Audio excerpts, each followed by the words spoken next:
All right, ladies and gentlemen, this is part 2 to thermodynamics, thermochemistry. We got chapter 19. So where you're going to see some similarities from the past is chapter 14. We're going to be talking about reaction rates again. So basically, how fast does a reaction occur? So with those reaction rates, we're looking at speed. Okay, we're looking at collisions. Okay, and you know we're definitely going to be talking about that temperature. So the lower the activation energy, remember these energy diagrams, okay, whether it looks like this or whether you have a reaction that starts and stops at the same spot, but that activation energy, EA, could be different versus slow versus fast. So remember right here, the lower the EA, the faster the reaction. And this one obviously would be a very slow reaction. And our favorite topic, equilibrium, is just never going to go away. So it depends on the rates. So in 19.1, let's ease into this. This word right here is kind of a nasty word in AP. They just don't like that word for some reason. And I've never understood it, because to me, spontaneous is definitely more understandable than saying some two other favorite words that AP likes, thermodynamically favored.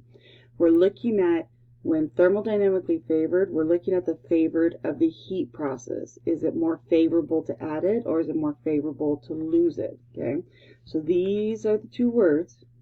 Even though it means that guy, spontaneous, they want to hear about thermodynamically favored. So I need to get this word spontaneous out of your head, even though it means spontaneous, okay?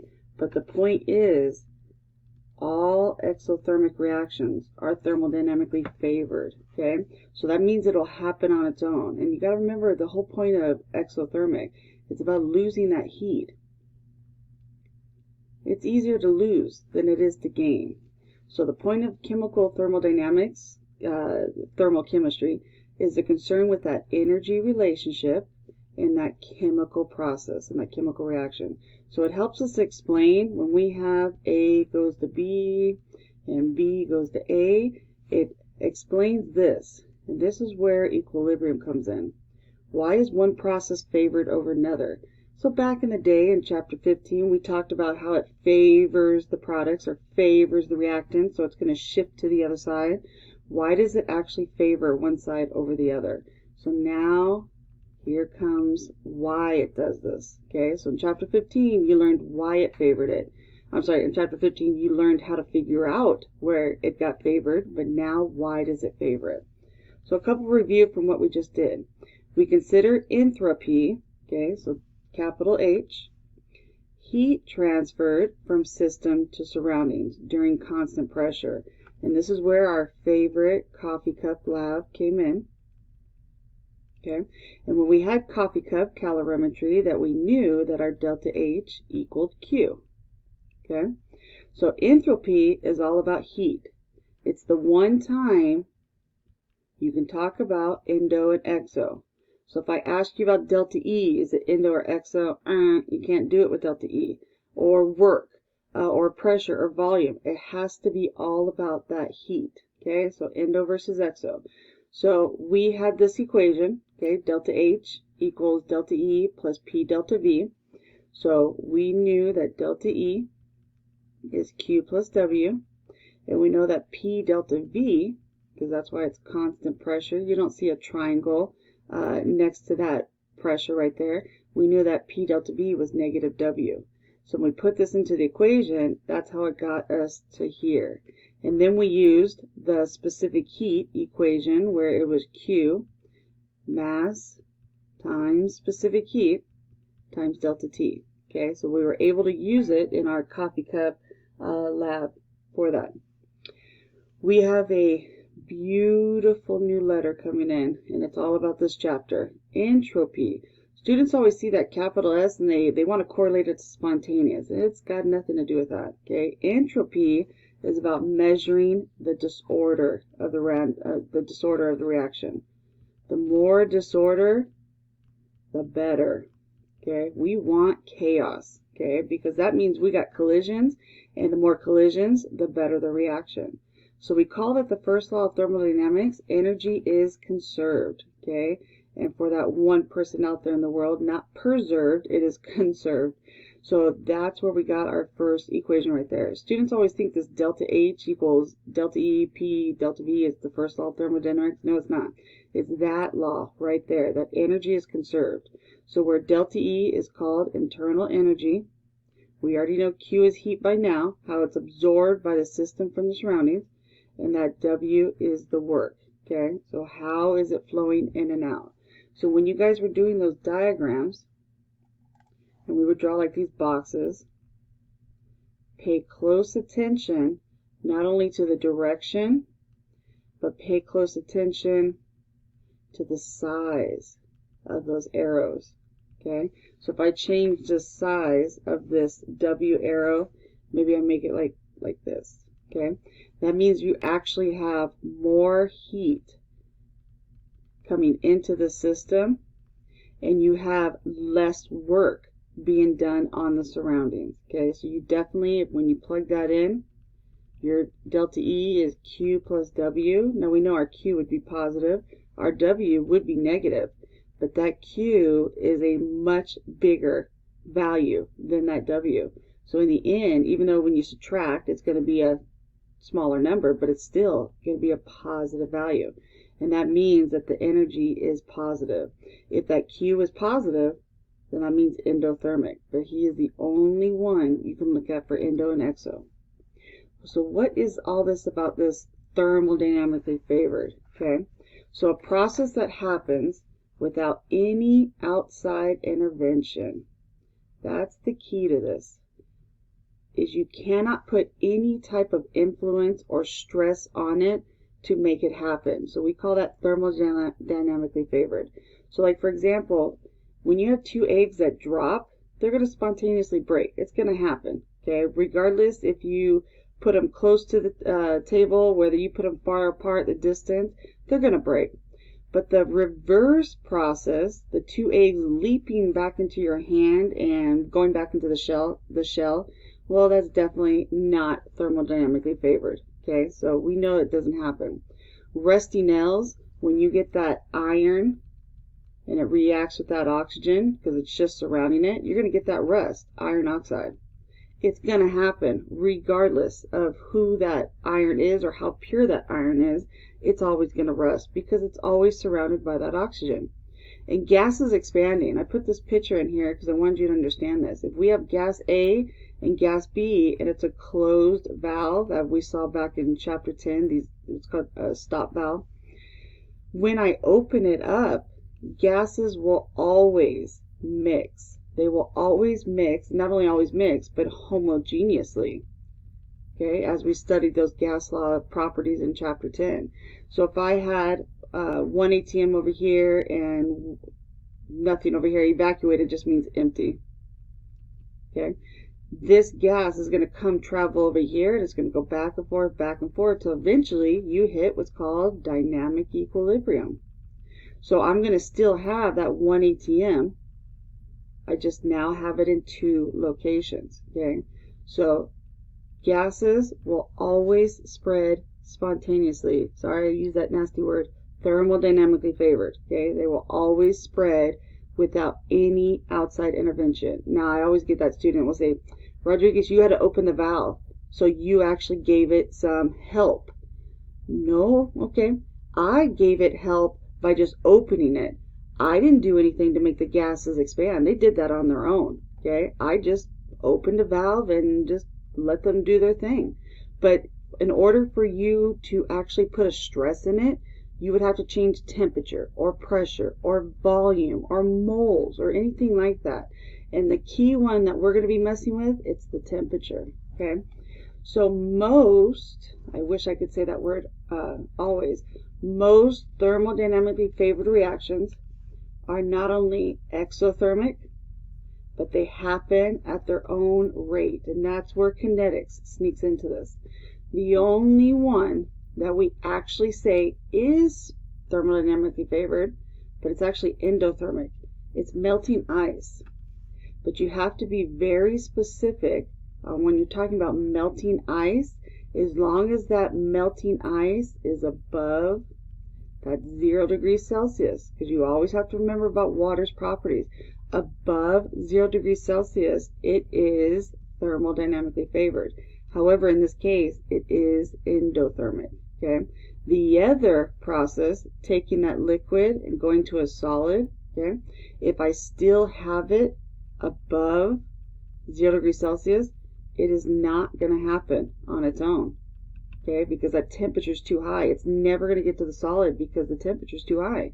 So we call that not thermodynamically favored. So a process that is spontaneous in one direction is non-spontaneous in the opposite direction. So as you're going to see, that means thermodynamically favored have a direction. Okay, so there is always a key part to this. When we change this temperature, it's going to make a difference. Whether that temperature is high or low, it will make it either thermodynamically favored or not.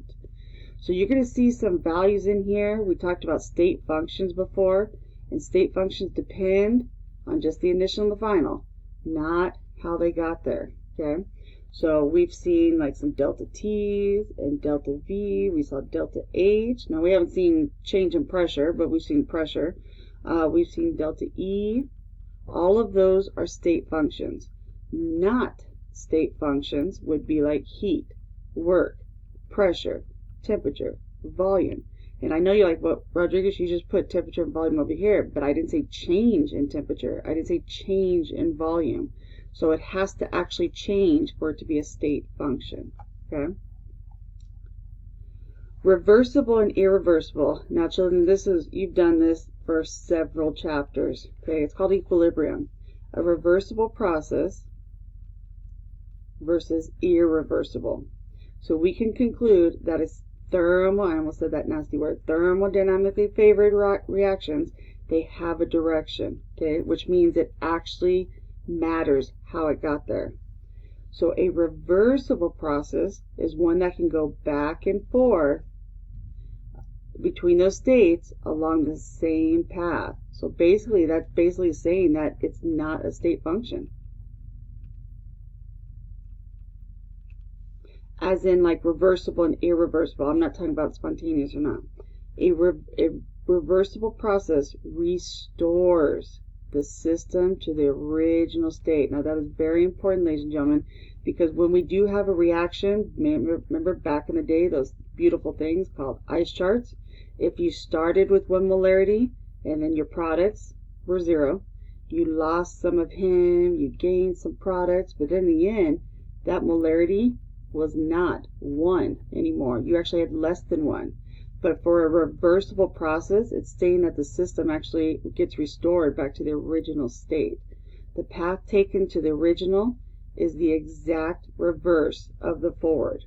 And there is no net change between the system and the surroundings. Okay, so whatever you started with, you're going to end with. And then you're going to go back to the beginning and you still have the same that you started with. That's what we say about this original state is exactly the reverse. Completely reversible reactions are usually too slow to obtain in practice. So these are the kind of reactions that take forever to get back to that original state. So I gave an example about like between water and ice at 1 atm, 0 degrees Celsius. So what if we had this example? Ice and water, so solid and liquid, are in equilibrium exactly at that 1 atm, and that 0 degrees Celsius. Now, watch me. If I say solid to liquid, and notice I did only one arrow, that means the forward direction. The only way that this would be thermodynamically favored is if this temperature is above 0 degrees Celsius. That is the only way it will be thermodynamically favored. It has to be above 0. So sometimes we even say just spontaneous at room temperature. But if I went the other way, let me put in the correct order. So now I'm trying to restore to that original condition. The only way I can get it to restore to that original condition is if I'm less than 0 degrees Celsius. So if I'm exactly 0, well, we call that equilibrium. But if I'm above 0 or below 0, then I'm not at equilibrium. That means I actually have one path on how to get there. So this temperature, ladies and gentlemen, you need to be aware of how this temperature is going to get a little tricky. Back in the day, we did talk about fusion. Okay, so this right here is the process for that solid liquid transformation. So we usually say this Q equals the delta H of fusion because we're talking about ice versus liquid. Okay, so don't get tripped up on little symbols. To return to the original state, we reverse the process and not spontaneous at room temperature. So in one direction, if I say we are at room temperature, then it is thermodynamically favored. But if I keep that temperature the same and I try to go back the other way, then it is not thermodynamically favored. And I'm just going to abbreviate it TF because the temperature stays at room temperature. So in order for it to be spontaneous in the other direction, we would have to change temperature. So to be thermodynamically favored in the other direction, temperature has to change. So if you don't change the temperature, then it will not be thermodynamically favored in the other way. So I gave you this example from the book. So if right here I have my ice, okay, so I have my ice and then I have my liquid water, it will only be thermodynamically favored. And I know you don't have this picture in your notes, and I apologize for that.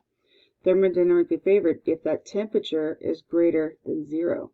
And it will only be spontaneous in the reverse direction if that temperature is less. But if I would have kept it above 0, then it would be not spontaneous in that reverse direction. So an irreversible reaction, so that's for a reversible reaction. Irreversible is not equilibrium. Okay, so that means you literally have A makes B, and that's it. End of story. There is no doing that. Okay, you cannot restore it back to the original state. So cannot restore it into that original state. So like for example in chapter 5 we talked about hot water, or anything hot will always flow to cold. I can't make cold flow to hot. I can't take something hot and flow to, I can't take something that's a cold substance and flow to hot. It doesn't work like that. Okay, that's why it always flows from hot to cold. So a different path, you would have to have a different heat and a different work. And if you don't change that heat and work, then you're not going to get it to that original state. So for a system at equilibrium, the reactants and products are reversible. And that should make sense, ladies and gentlemen. You're at equilibrium. You can restore it back to the original state. But for a thermodynamically favored process, the path between reactants and products is irreversible. So if it is this spontaneous process, then it's irreversible. So what can you conclude about this first sentence? So at equilibrium, if it is reversible, then not thermodynamically favored. So you got to be very careful. It gets a little tricky when you're talking about reversible and irreversible. Equilibrium, not equilibrium. There's a big term coming. Let's do a little review here. With our coffee cup calorimetry, we knew that delta H equaled Q only if we had constant pressure. What we didn't look at, which is not tested on the AP test, is something called bomb calorimetry. And with bomb calorimetry, you have constant volume. Okay, but like I said, not tested. We're not going to go through that. But what a temperature is constant. We have a word for it. It's called isothermal. Okay, and you need to make sure that you have that word in your head. If it's isothermal, it means constant temperature. And very, very key thing is your delta H equals 0. I'm sorry, your delta E equals 0. So if your delta E equals 0, and we know delta E is Q plus W, that means if I want to figure out what Q and W are, That means Q and W. Let me write it this way. I know my delta is 0. So if I want to kind of like rearrange this equation and move this W to the other side, he's going to become negative and Q will be positive. That means that they're the same value, only if it's thermal, isothermal. So they are the same value, just a different sign. So maybe one is 10 joules and the other one is negative 10 joules. So the same value, but a different sign. We don't get a lot of practice with the one except maybe like 2 questions in the book, but you'll see it when we get there. So isothermal, constant temperature. So the point of where we're going in this chapter, we're going to be looking at how things change. Okay, and is that process thermodynamically favored or is it not thermal? So for example, like why do gases expand? Why is the process spontaneous, thermodynamically favored? And this is why I have to revise my notes to get rid of this nasty word. Why is the reverse process not thermodynamically favored? When the gas molecules spread into like a system, maybe it has like 2 liters in it, there will be an increase in disorder. So when gases expand, the whole point of this word that's getting ready to come up, and I did not put this in there right. Oops.